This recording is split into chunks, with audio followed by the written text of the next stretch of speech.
The Fire Department in Cape Town will today be handing over the National Assembly building to the South African Police Service. This will only take place once the temperature of the building has cooled sufficiently to ensure safety in entering the building for investigation. The fire in Parliament broke out on Sunday and caused extensive damage in the old and new National Assembly buildings. SABC News reporter Lulama Matya is following the story and is joining us now. Lulama, quite a hectic few days. What's the latest in terms of this developing story?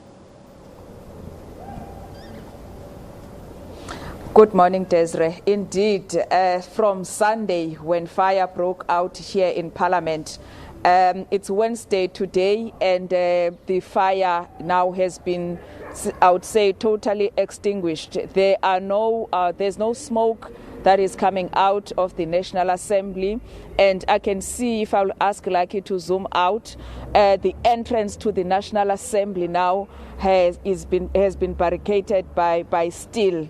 It was that plastic ribbon throughout the week to make it possible for firefighters to gain access to the building in the days before today. But today, now we see even policemen, they are in front of the building. Before that, it was only firefighters that were there. So indications are that, yes, indeed, it will soon be handed over to the police so that investigation can continue.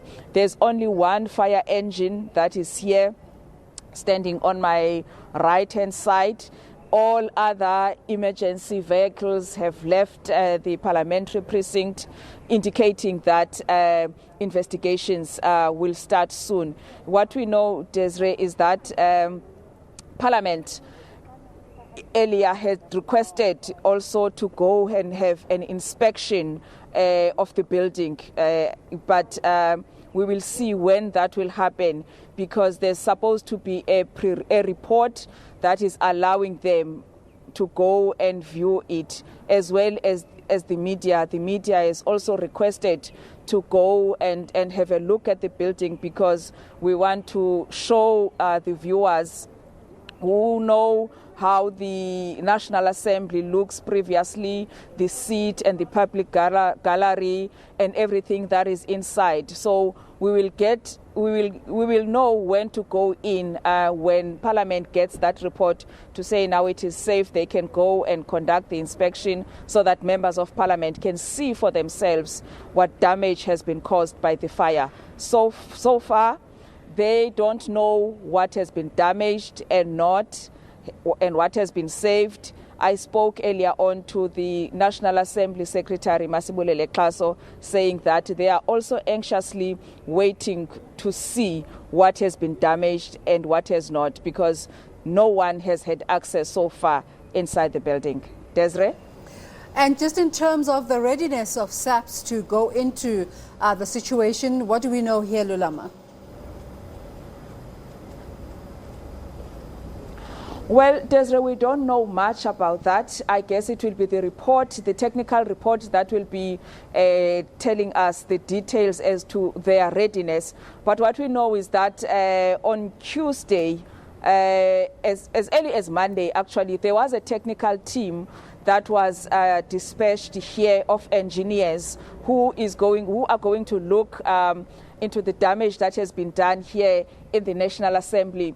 But that work, Desiree, could not continue immediately, because remember that Monday afternoon, the flames flare up again and there was fire, which caused another extensive damage to the building.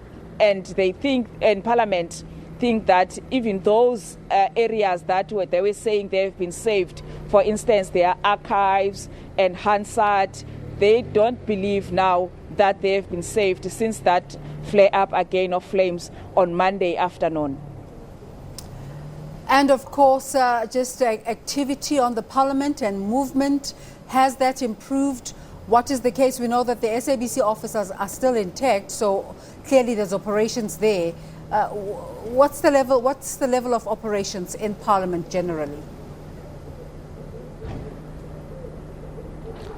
It's quiet now because Parliament is still on recess, and anyway, this event happened when Parliament was working virtually. Most of its work it was doing virtually. There's high police presence this morning. We have been allowed access to our building because our offices are at Max Building. Actually, they allowed us on Monday afternoon. We could go in and work, but we have been affected, Desiree. Our network has been affected in as much as we can work, but we cannot file our stories. There's a disruption to network services that we are using. As I'm talking to you right now, I can hear that this fire engine on my right-hand side is beginning to move out of the parliamentary precinct, indicating that they have completely done their work, and someone else now will take over the National Assembly for investigations to start. Lulama, thank you so much, and we will be reconnecting with you for an update later. Lulama Matya coming to us from outside Parliament.